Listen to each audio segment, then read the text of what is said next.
Welcome to Power Manifesting with Paul Smit, author and speaker for one, where we go beyond default living. In this podcast, we invite you to break through the prescribed life and tap into your unlimited self. Using principles of the law of attraction, we will be supporting your journey from manifesting by default to manifesting with power and mastery.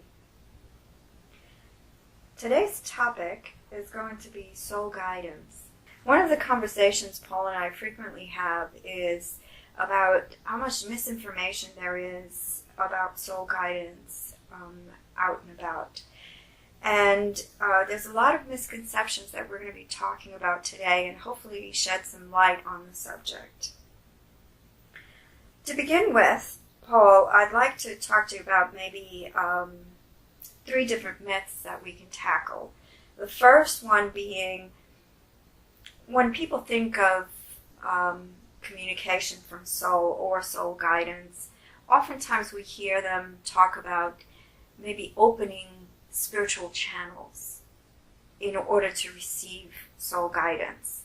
Can you talk a little bit about why you think this misconception is so popular and how we can overcome it?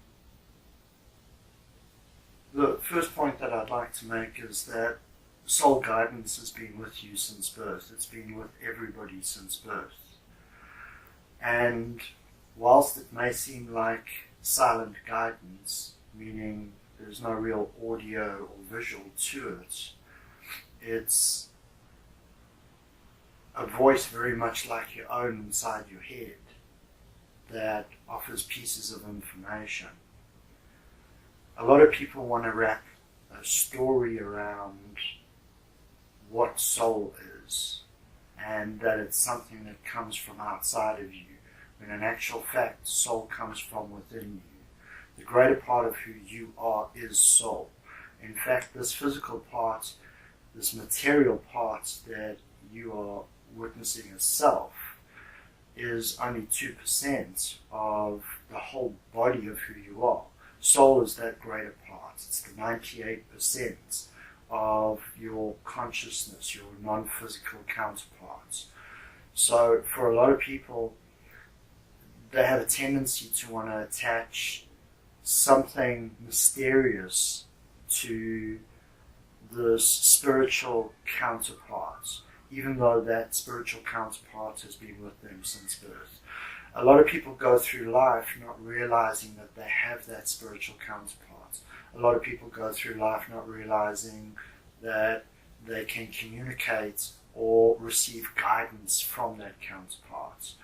And where I managed to see where people are fabricating a story or adding their own interpretation onto it is when they speak mostly about what their soul tends to tell them to do. And one of the major rules that everybody needs to understand when it comes to soul guidance is soul never tells you what to do. There was an agreement for soul to guide, and it's up to you as the physical individual from your unique perspective to make the choice. Soul would merely guide you in the form of emotions, which is vibrational communication that can't be hindered by physical reality, to guide you to perhaps making a better choice. And this is why you have a series of positive emotions versus negative emotions. The negative emotions literally mean the subject that you focused on is a subject that's not going to lead you to where you want to be. And a positive emotion will say that this is a subject that will add to you, it will add value to who you are. So when people tell us that we need to do some kind of preparation in order to enter some kind of a state, or when they describe different rituals for accessing soul guidance, how do you think the best way to navigate an experience like that is? I think what you have to do is understand firstly that there's no preparation work that's required. However, if you're in a negative space, let's say that you are depressed, and you're depressed about something in reality, there's no point in trying to reach out to soul and invite soul into that pity party, because soul will not be available. Soul knows not to share that experience with you. Soul knows that it's not going to be adding any value to the guidance that it has for you by sitting in that position with you. So soul will sit back and wait for you to get into a good place. And once you're in a good place, in other words, there's more positive emotions running through you, let's say that you're taking a walk out in the country and you're feeling at peace, then you are tapped into soul guidance. It doesn't mean that you can't have negative emotions running through you and communicate with soul. It just means that you can't, from a negative space, try and ask soul to guide you, because your mind frame will be in a negative space and soul won't enter that space. Soul lives in a space that is completely well. It lives in a field of well-being, and it only knows that this is the field in which to grow, in which to expand, and in which to offer pieces of information to you when you're in that field to help you in terms of moving forward and expanding in your own personal life. The one thing that soul will do is offer a negative emotion. It's a vibration. So if you're feeling angry, it may offer you another emotion of rage in order to indicate to you where you're going with that train of thought. And that gives you the opportunity to redirect yourself when you become aware of the emotion. Because if you get to a heightened negative emotion, which soul has provided, then you'll be able to look at that emotion and say, look, this is not the direction I want to go. What should I be focused on? And then move or shift your focused attention towards something that is going to bring a better feeling into you, and then you're on the right direction, because soul's also giving you that better feeling emotion to indicate to you that yes, you're back on path.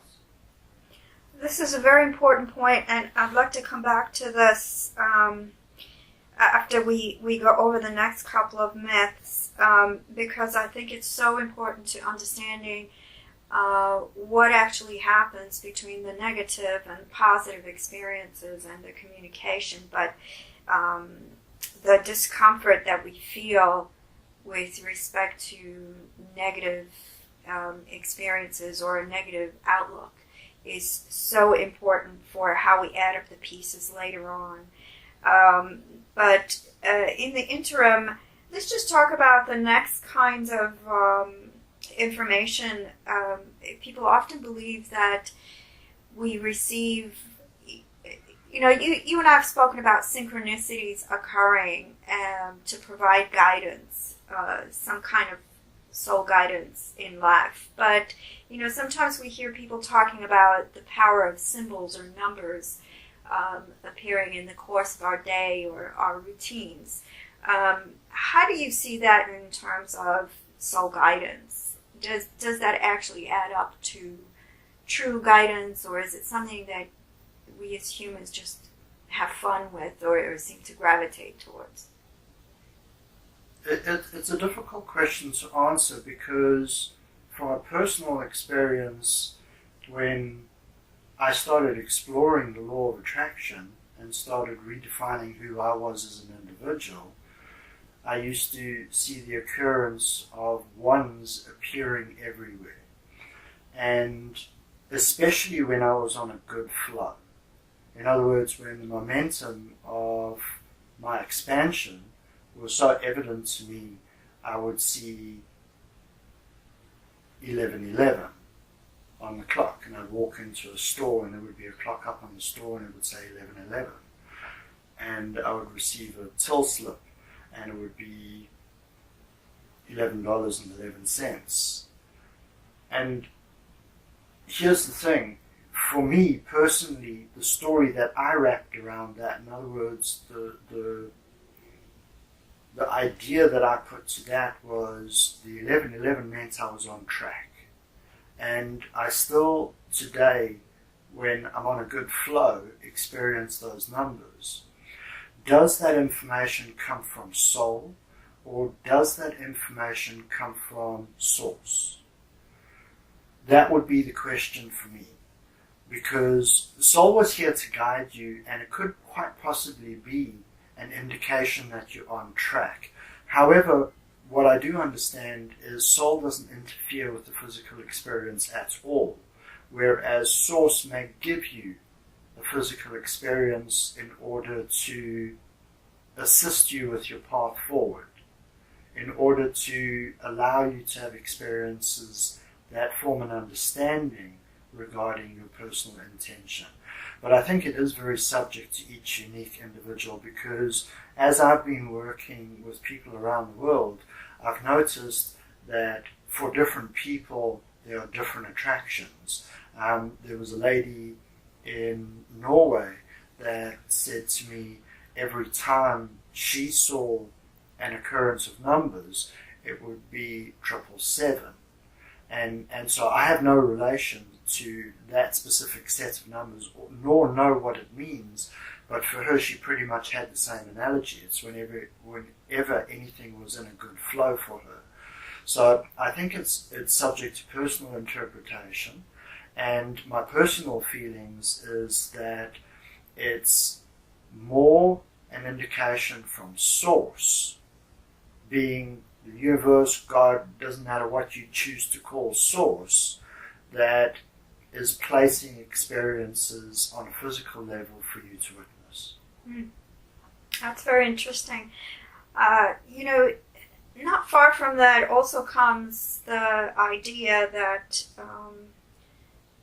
we may need to actually step outside of our routines, our daily habits and routines, in order to receive guidance. So what we hear oftentimes from people is that they believe that in order to receive guidance from soul, or source for that matter, that they would need to go on a journey of some kind, or maybe even a guided journey. So my next question to you would be, how do you see this working with true soul guidance? And do we really need to pack our bags and go out into nature or go on a walkabout in order to experience true guidance for our lives? I truly don't believe so. And I don't believe so for a number of reasons. You're tapped into soul 24/7. From birth, it's available to you as you want to access it, as long as, the one proviso, as long as you're in a good frame of mind, a peaceful frame of mind, a positive frame of mind, a frame of mind in which you are looking for personal expansion. So the negative frame of mind will take you further away from soul. You don't need to go outdoors or feel the sand beneath your feet in order to have a better connection to that. And in fact, I think the misconception is to leave the reality you're in to go into a different reality so that you can feel tapped into soul. I think it's a better thing to learn how to get tapped into soul from where you are. So if you're in the middle of New York City and you can hear the sirens and the hustle bustle of city life, you should be able to tap into soul from that position. It really depends on your personal vibration, your personal train of thought. You can't be thinking hateful thoughts and have a conversation with something that lives in a field of well-being, because they don't match. And soul, knowing better, will not match up to that. It won't lower its standards and say, okay, let me step into a negative field to have a conversation with you. It will wait for you to rise up to a better feeling place. And the moment you want to have that conversation, you can step in and have that conversation with Soul. And Soul is available 24/7. Soul is communicating with you 24/7. And this is all happening in the form of emotional vibration. So your emotions are indicating to you each time when you're connected to Soul most. Mm-hmm. This is very interesting because it's almost as if in order to receive, we need to remember a state or remember being in well-being. Is this a good way to phrase that? In order to receive guidance.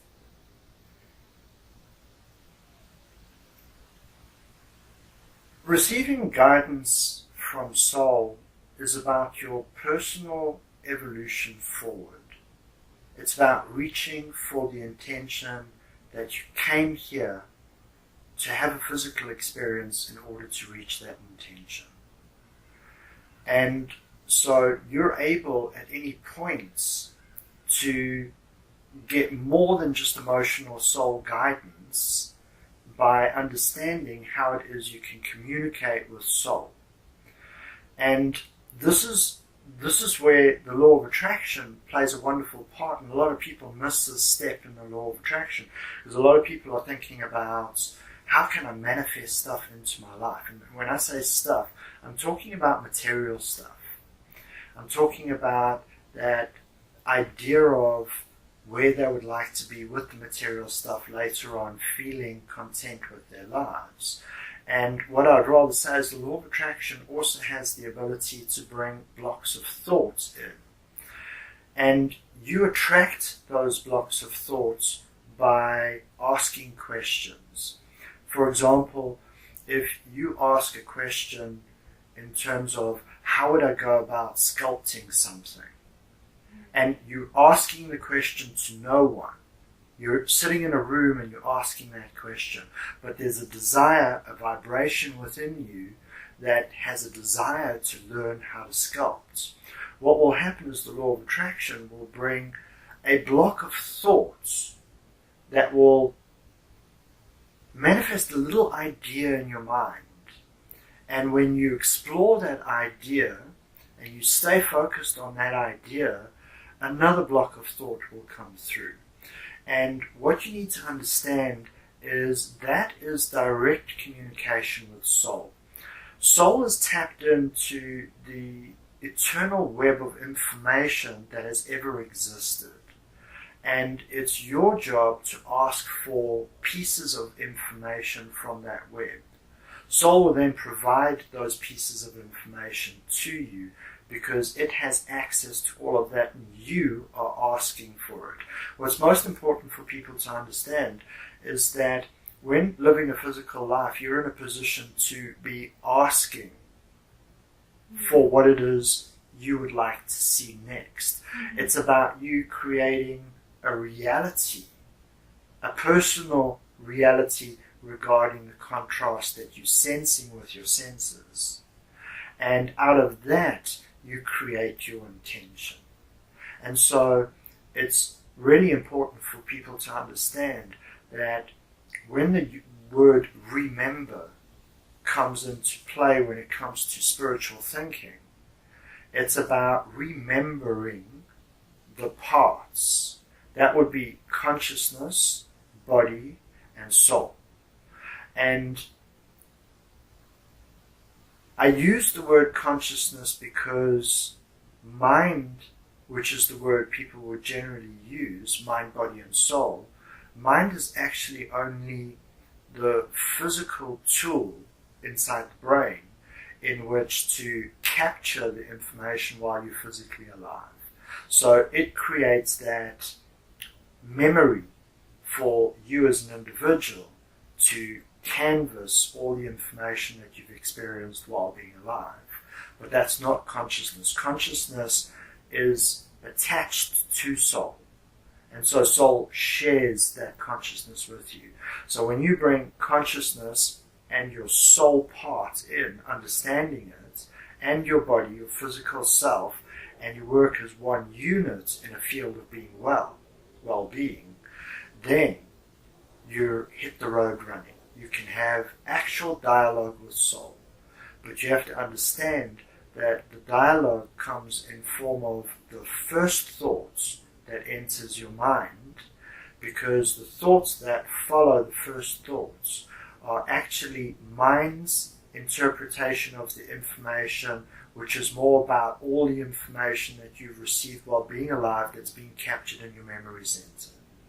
So yes, you can have this dialogue. You just need to know how to have that dialogue and to trust the information that comes through. Yeah. That's the word that comes to mind. This is what intuitives who are very effective at what they do say, that a good part of the journey is learning to trust the first instinct that comes through, because in questioning that and in doubting it, a lot of negative experience is introduced. And so that may take a bit of time to cultivate that, but this is so important, because what you describe in the relationship of all the components that make up a person and a unique human experience are the need to increase our mindfulness and to increase our awareness. I'd like to give a little example of this in a story with a client that I had, because with some of my clients, I teach them how to communicate with soul. And it is a very slippery slope and a very tricky thing to teach people, because you have to trust the information. And so I explained to one of my clients how they go about it by asking the question. In other words, you directly ask soul a question and listen to the first block of information that comes through. So my client went off to Mozambique to spend some time fishing and was sitting on the boat with his brother fishing and had cast in a line, and this is after about 2 hours of attempting to catch fish, was saying, I really want to catch a fish, and then asked the question, so how can I catch a fish? And the first block of thought that came through to him was rebait the hook. And he didn't listen to the first piece of information immediately. His mind stepped in and said, but I've just rebaited the hook. Why would I want to do that again? And then he remembered me saying to him, trust the information, and decided, look, I'm just going to go with this, my little experiment, I'm going to trust it.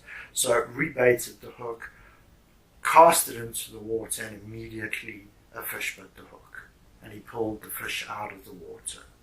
And he came back to me and he said, this works, because I listened to the first piece of information and I got the actual answer that I wanted. And I see this with a lot of people, because mind tends to second guess everything. Yes. And when mind's second guessing everything, you can be off in the wrong direction very quickly. Well, that leads me to my next question. How do you know when it's soul guiding you and not just some momentary lapse in judgment, which most people, battle with that noise in the background? It's always the first piece of information. The problem with the first piece of information is it gets questioned. It gets questioned. How can it be that easy? It's not that simple. It's sometimes the furthest thing from their idea of what should be done, yet it's the simplest path. And let's get to something a little bit more tricky. A woman says to soul, should I be with my husband? And the answer comes through, no, you should leave him. And straight away, the second part that's coming in is, but I love him. And it gets distorted. And so she'll go through another 2-3 years of living in that anxiety, being misplaced, instead of having listened to soul guidance, which gave her the absolute answer of what should have happened for her personal growth and evolution forward. So maybe there's some finer print here, because I think this is where we find a lot of gaps in the information available on this topic. And that is, while we don't believe it's necessary to go through all kinds of rituals to communicate with soul or to receive soul guidance, we do need to have a lifestyle where we practice mindfulness, where we get really good at increasing our awareness of life around us, our personal experience. Because, as you say, emotions do provide us with feedback at every turn, don't they? Well, the one thing that comes to mind while you're talking is if you have to practice a ritual in order to connect better with soul, what are you going to do when you're walking around the middle of a city or the middle of a mall and you need to be connected to soul? Mm. What are you going to be doing when you are in traffic and there's a gridlock and a lot of noises around you and you want to be connected to soul? Yeah. You can't perform those rituals while you're in those situations, so it's limiting your connection to soul. Yeah. Your connection to soul is 24/7. If there's any ritual that you have to go through, it's to understand that if you're not in a good mindset, is to calm yourself down. And there are very simple ways in which to calm your mind down. In other words, to lessen the noise within your mind. And it's by redirecting your thought. If you think about it, the noise within your mind is the amount of thoughts that you cannot answer. They're uncertainties, they're variables. And so your mind is canvassing all this information all of the time. And to slow that process down is put yourself into a better field. For a slight moment, I do this a lot with myself, is I'll say to myself, I see myself flowing with ease. I see myself reaching my objectives. I see myself dressed perfectly in the type of clothes that I want. I see myself going on vacation. And it might seem a little bit silly to come up with a whole lot of different things, but with each sentence that I say in terms of seeing myself on a state I would prefer, I feel my emotions becoming better and better until my mind is now quiet. Mm-hmm. It's enjoying that field. And now all that rhetoric of uncertainties or questions that are running through my head or problems have dissipated. Mm. Now I'm in a good space. Now I can engage conversation with soul. Mm. And what's also interesting is that, you know, when we're on this topic with our clients or other people we're speaking with, you know, the assumption is that communicating with soul is a question and answer kind of game where it's a yes or no answer. But it isn't always quite like that. Not at all. No, the answers come in terms of sometimes, like we were saying, through emotion, whether when we consider a major decision, whether to leave a partner or stay with a partner, it comes in the form of an overall feeling that speaks to the truth of the matter or to the truth of that choice or that guidance. Or sometimes it comes, like you were saying, when trying to execute something that you've never done before may come in a body of thought, like a whole stream of consciousness inspiration that will come at once.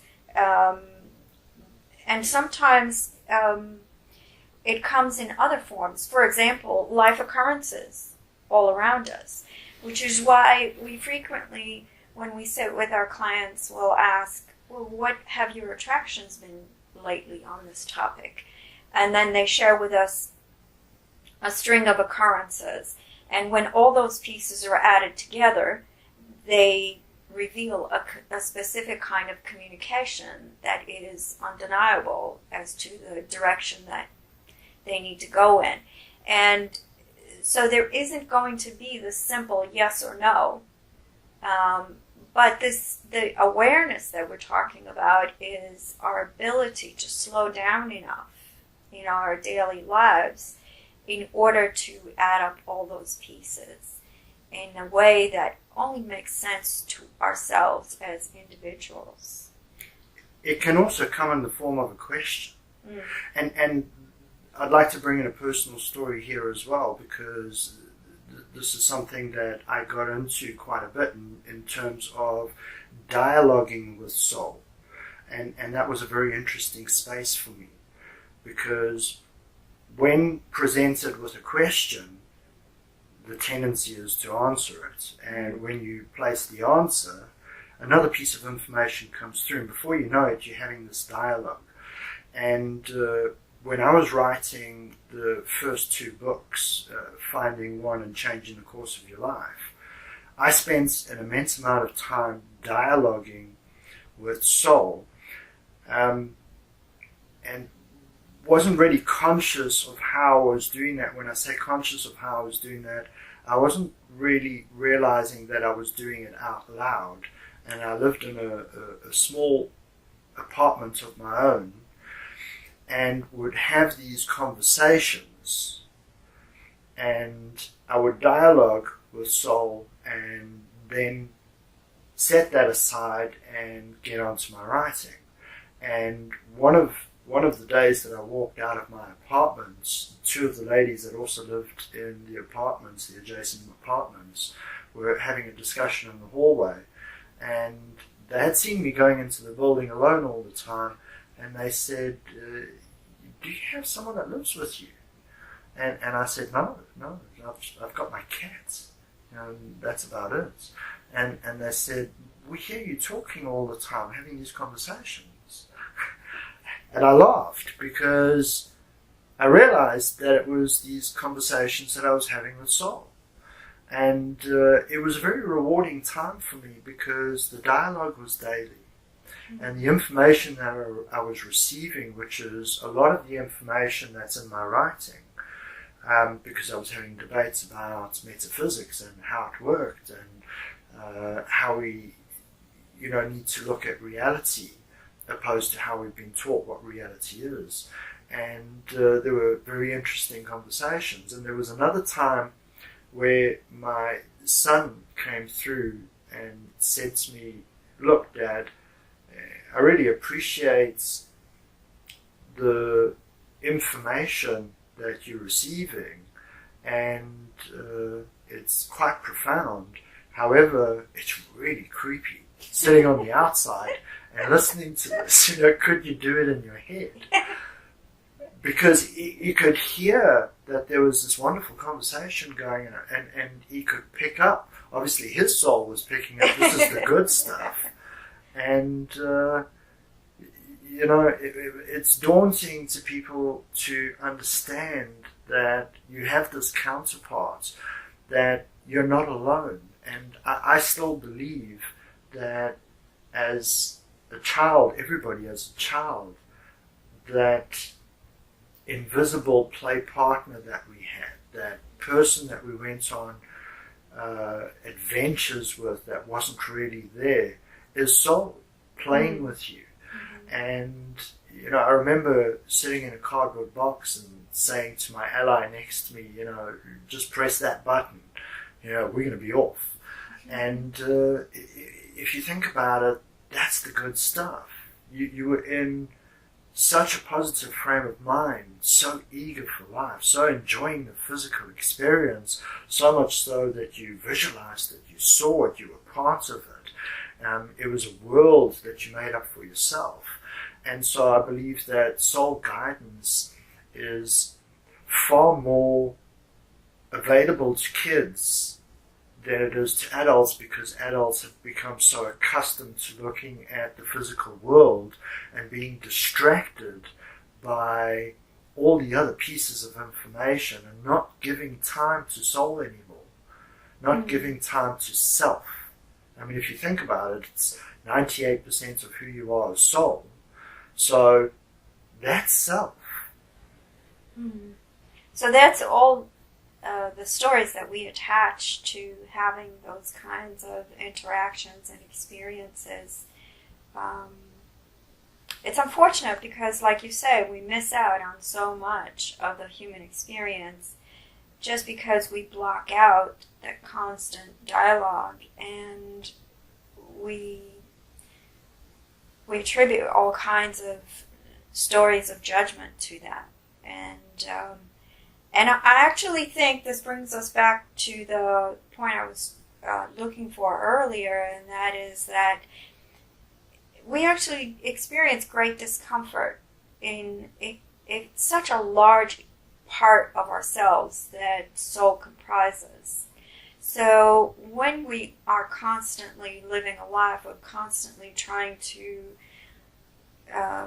squash that, trying to do away with it, trying to silence that dialogue, there's so much discomfort that comes about as a result of that. And, you know, I wonder if this is also how you see depression being a symptom of that kind of experience, where, you know, we're so far away from something that's natural, and we spend so much of our lives pretending that we're apart from such a big part of us. How can we not feel discomfort? How can we not feel pain? How can we not feel negative feeling? So can you talk a little bit about how do we deal with those negative experiences? Well, I feel it's, you know, from personal experience, that it feels terrible to be pinched off from who you are. Mm. And when you're pinched off from who you are, what are you? You're nothing going nowhere. And that doesn't feel good, because you were born to expand, you were born to evolve, you were born to add your uniqueness onto everything that is. And it feels terrible when you're not that. Yet one must understand it's self-inflicted. And when I say self-inflicted, I said from the beginning of this conversation, soul never leaves you. Soul is there guiding you. So soul provides the negative emotions that you feel. Soul is in control of that factory that's producing all the chemicals that make you feel the way you're feeling. And it's your thoughts that precede the feeling that give soul an indication to say, okay, well, let's put this feeling into a chemical so you can feel it. And then you feel that, and as you feel it, it's actually an indicator from soul saying, maybe it's time to go in the other direction. Remember, I said soul will not tell you where to go. It's up to you. So if you want to reach for bondage, go ahead and reach for bondage. It's not going to feel good, but that's where you want to go. You are free to choose that. It just doesn't feel good. Mm-hmm. So soul will keep providing the negative emotions. So if you go through the emotional field and you start off with one of the lesser negative emotions and you feel anxious and you decide to focus on the anxiety, you are going to get to a point of soul giving you an emotion of frustration. And then you're going to be frustrated with your current situation, and you'll be focused on that. And then it's going to move to a heightened emotion, if you stay focused there, on anger. And from anger, it's going to lead to resentment, and from resentment to blame. And you're going to go down the emotional scale until you reach depression, where you're exhausted and feel powerless and barren and empty of any ability to live life. Yeah. And soul, the whole while, is feeding you the emotions to say, maybe not such a good idea to go in that direction. This is the next thing that you're going to be feeling if you stay focused there. And of course, most humans stay focused there. Well, I'm angry. Yeah. And so, yeah, they stay there long enough, they reach rage. Mm-hmm. And so it's this self-inflicted journey downwards. Mm-hmm. It's at the point of reaching enough, when you've had enough of that feeling, and you say, well, I want to feel better, that you have to change the thoughts. Yeah. And it's the thought that brings in the better feeling emotion, because soul's then going to give you the better feeling emotion, and you can say, that feels good. A little bit of hope. And that's at the bottom of the joy scale in terms of more positive emotions. And from hope it leads to positive expectation. And then on to inspiration and passion and the various, but you often running, and what you'll notice is that vitality grows. In other words, your energy levels grow, increases. And you're able to then tackle almost anything. You want to run out the door, you want to jump out of bed. And it's a complete difference. So if you can understand soul guidance in terms of giving you a heads up on where you're going, you'll start becoming a little bit more mindful about the emotions you're feeling. And then redirecting yourself towards the better feeling emotion. Yeah. You choose and you flow in the direction of your choice always. Yeah, absolutely. And I think it's so important to mention here, we have listeners who are struggling with depression at times, and this is a whole different outlook on experiences like that. And so while we don't make prescriptions as to the best way to handle depression and other types of difficulties, we do want to point out one thing. Depression is often an indication that you are designed to live in well-being. And for whatever reason, you've allowed yourself to drift too far apart, and just in terms of lifestyle choices, which can be addressed, but just too far apart from what feels good for you.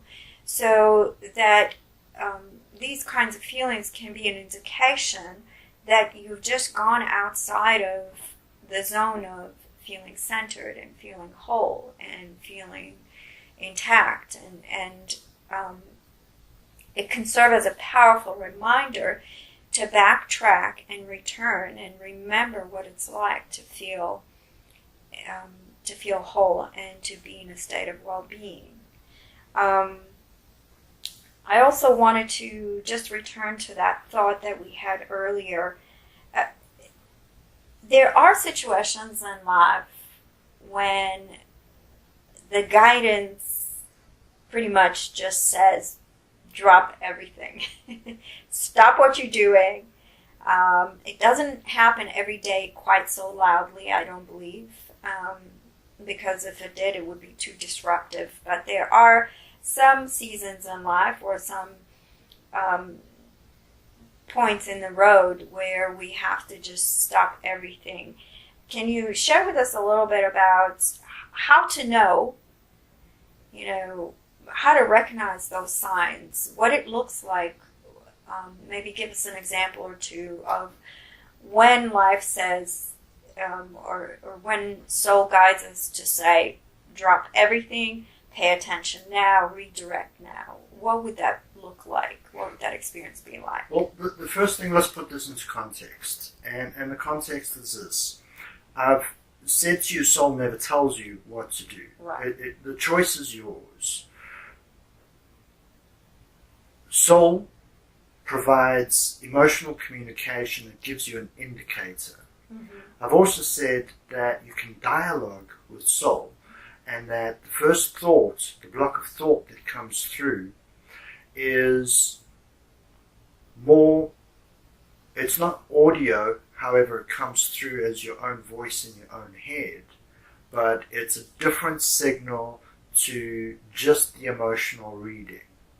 So sometimes what happens in life, and everyone will be able to relate or resonate with this one that I'm going to give as an example, is when somebody asks you a question and you decide in your mind that you're going to fabricate a little piece of information, in other words, you're going to lie. There's a voice that comes through inside of you and says, maybe this is not such a good idea. Mm-hmm. And we tend not to listen to it. Because the second part of the mind comes through and says, well, if you don't fabricate something, you're going to be in trouble. Mm-hmm. And so we fabricate the information, and then the emotion comes through and we don't show it when we're standing in front of someone, but we can feel it, that didn't feel good. Yeah. And that's the indicator. In other words, that's pure soul guidance. And I put it in an example that everyone can relate to, because everybody's lied. And everyone that I've ever spoken to in terms of explaining that, what I've just explained to you, have admitted it to me. Yeah. Saying that's exactly how they felt. And for me, it's a pure indication of soul guidance. Yet, if you listen to my words very carefully, I said, maybe that's not such a good thing to do. Yeah. Maybe that wouldn't be preferable.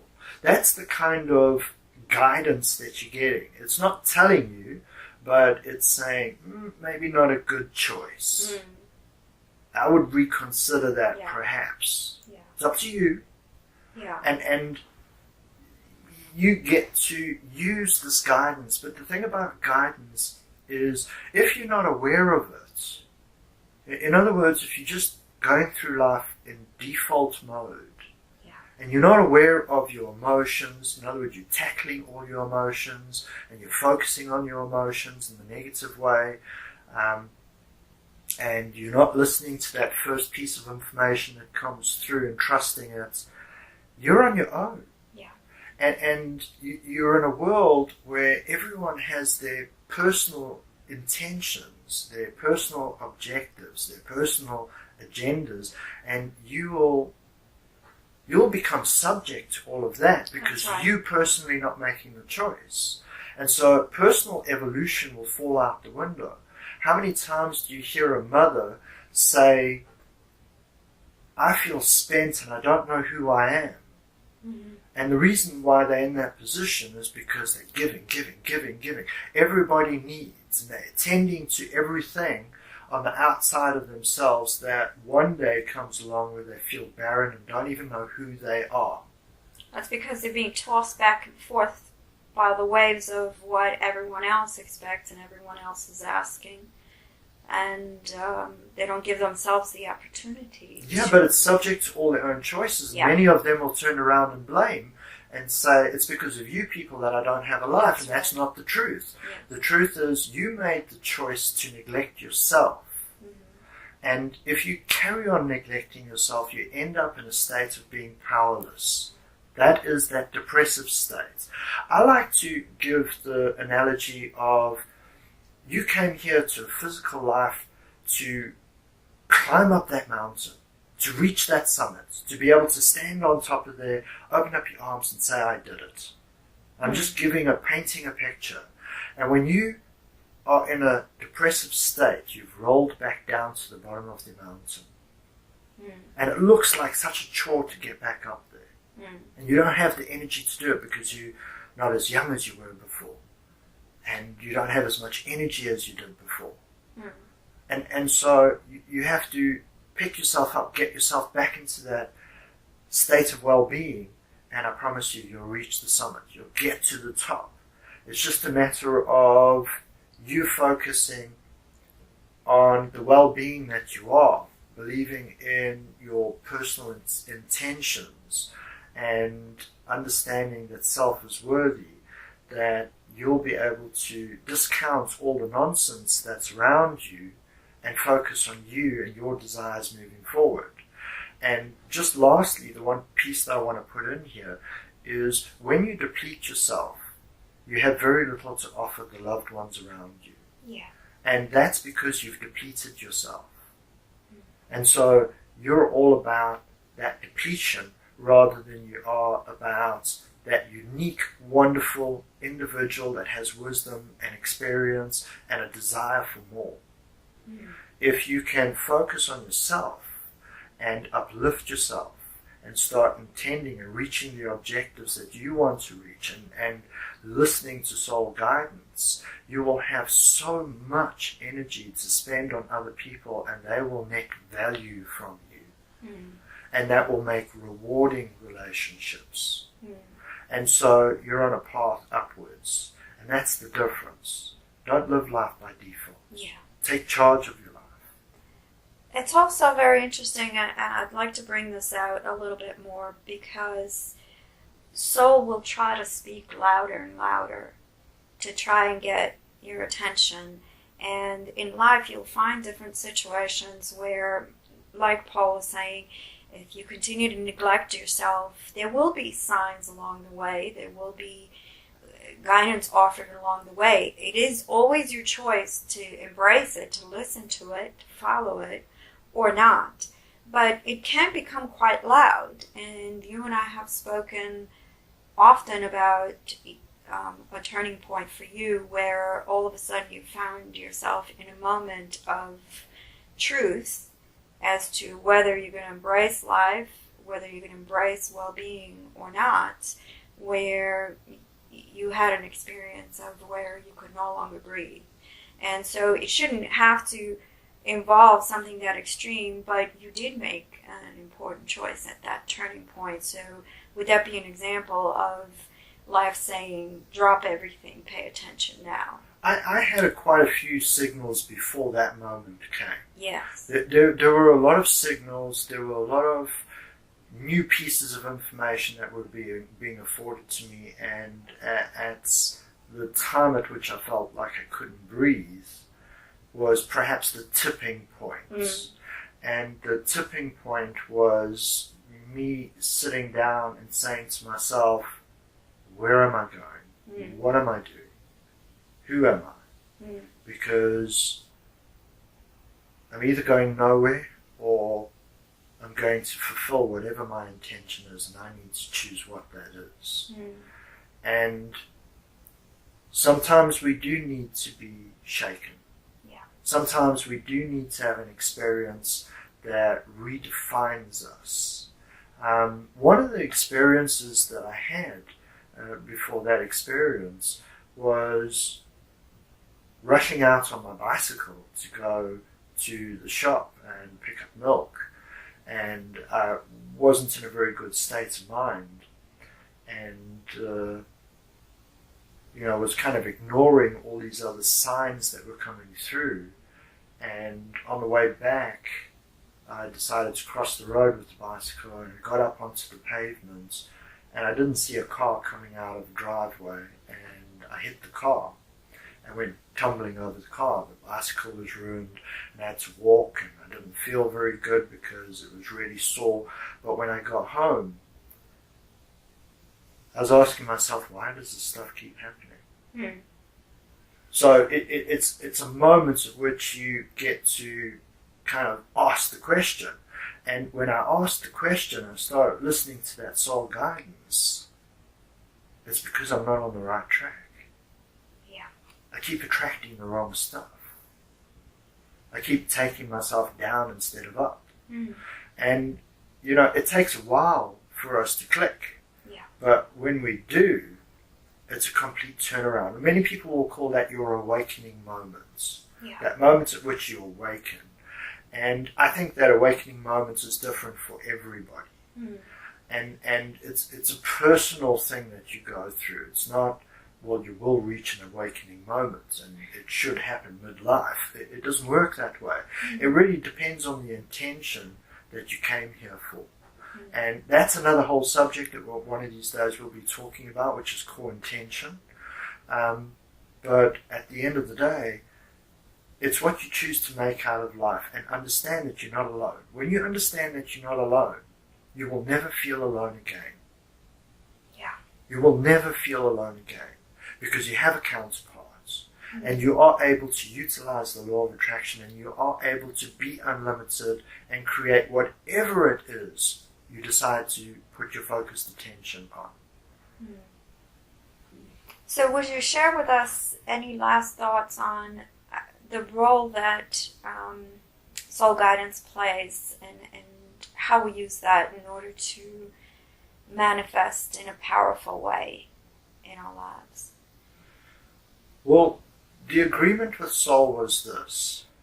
Soul said to you, you go down and have this physical experience to reach for our intention, which is an intention that was formed before becoming physical.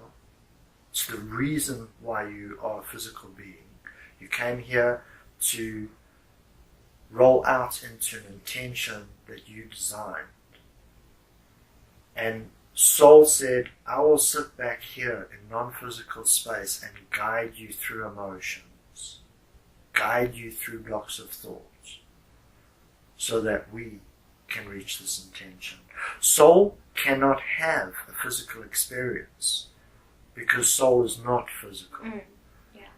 But a part of soul, which is the you sitting across from me now, is that counterparts, the physical counterparts, living in a physical world, enjoying the experience of the pure physical nature of life while reaching for intention.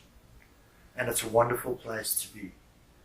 So the most important thing is to understand that you're not in this journey alone. Absolutely.